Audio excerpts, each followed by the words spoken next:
Let me tell you something profound, something that can change your life if you let it sink in. Forgiving yourself begins with embracing radical self-acceptance. And I know what you're thinking, easier said than done, right? But here's the truth. You are not your mistakes. You are not your past. You are not the sum of your failures. You are a human being, and human beings are wired to stumble, to fall, to learn, and to grow. That's how we're designed. Yet so many of us walk around carrying this invisible weight of guilt, shame, and self-judgment as if we're supposed to be perfect. Let me ask you this. Who told you that you had to be perfect?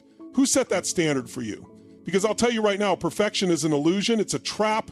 And if you're waiting to be perfect before you can forgive yourself, you'll be waiting forever.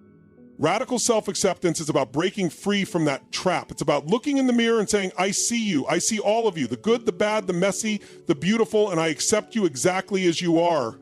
It's about recognizing that your worth is not tied to your performance, your achievements, or your ability to avoid mistakes. Your worth is inherent, it's unshakable, it's yours, simply because you exist. But here's the thing. Self-acceptance doesn't mean you ignore your flaws or pretend everything is fine when it's not. No, it means you stop fighting against yourself. You stop the war within. You stop punishing yourself for being human.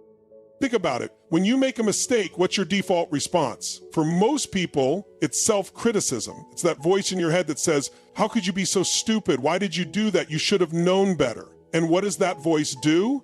It keeps you stuck. It keeps you small. It keeps you trapped in a cycle of guilt and shame. But here's the truth. That voice is lying to you. It's not helping you. It's not making you better. It's just beating you down. And if you want to forgive yourself, you have to silence that voice.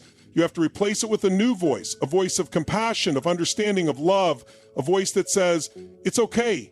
You're learning. You're growing. You're doing the best you can with what you know right now. Now, I know some of you might be thinking, but what if I really messed up? What if I hurt someone?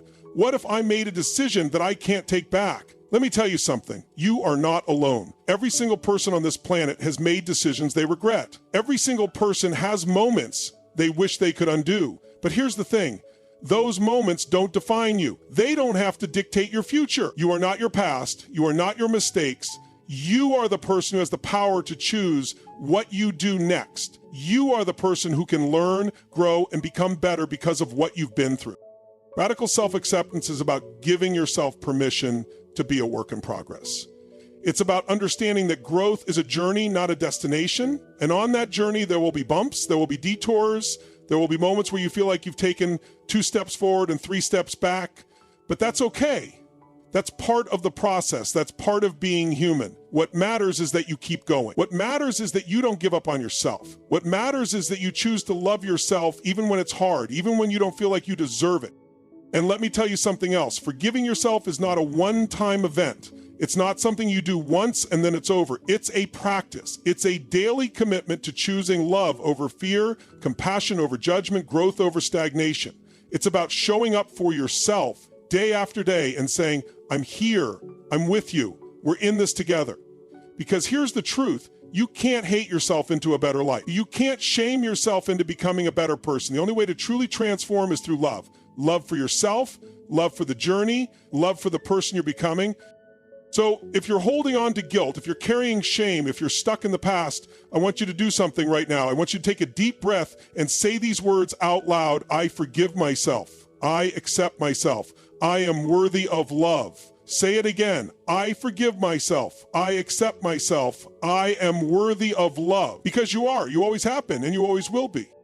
The moment you embrace radical self-acceptance is the moment you set yourself free. It's the moment you step into your power. It's the moment you realize that you are enough just as you are. And that, my friend, is where true transformation begins. Forgiving yourself is one of the most profound acts of courage you can ever undertake. It's not about pretending that what happened didn't matter or that it didn't hurt. It's about looking at yourself in the mirror, seeing the truth of who you are, and deciding that you're worth more than the pain you've been carrying. And here's the thing, when you forgive yourself, you're not excusing your behavior. You're not saying, oh, it's okay, it didn't matter. No, you're saying, I take responsibility for what happened, but I refuse to let it define me anymore.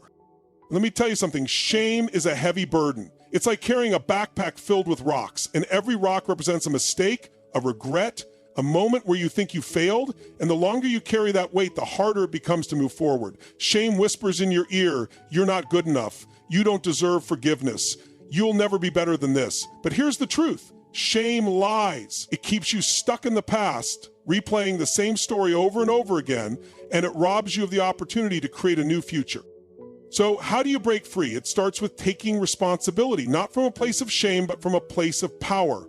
Responsibility is not about beating yourself up. It's about standing tall and saying, yes, I did this. Yes, I made a mistake. And yes, I'm going to learn from it. When you take responsibility, you take back control. You're no longer a victim of your past. You're the creator of your future. And that's where the magic happens. Think about it. Every great leader, every person who's ever achieved